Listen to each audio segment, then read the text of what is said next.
Қадір түнде және де жасалатын бір амал, бауырлар, бұл садақа.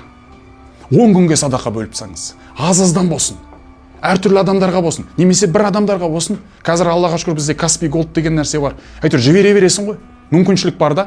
Әйтеуір біреуге үйіне барып, қолына ұстатып кетудің де қажет жоқ. Қазір аласында счетына, номеріне лақтар жібере саласың. Сөйтіп 10 адамды бекітіп саңыз да, сол 10 адамға 10 түн бойы түндерінде лақтыра беріңіз. Барынша сол түннің орта бөліктерінде, қараңғы кездерде, адамдардың барлығы ұйқыға кеткен кездерде беріңіз. Неге? Өйткені Алла нәсіп етіп сіздің 1000 теңгеңіз болсын, 10 000 теңгеңіз болсын, 100 000 теңгеңіз болсын, қандай садақаң мөлшері маңызды емес.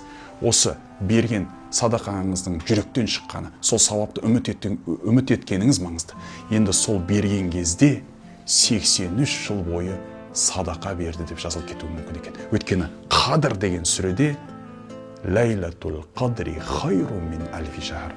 Қадір түні 1000 айдан да хайырлы сауап алып келеді. 1000 айды санап көрдік. 83 жыл 4 ай екен.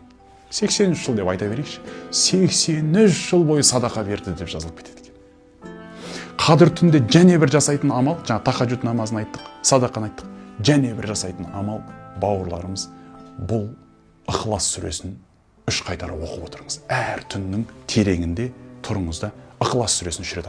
Құл хуаллаху ахад, Аллаху самад, лам ялид, ва лам юлад, ва лам якул лаху куфуан ахад. Білмейтін қазақ жоқ шығар бұл сүрені. Пайғамбар айтады, бір рет Ықылас сүресін оқыған адамға Құранның 1/3 оқыды деген сауап жазылады дейді.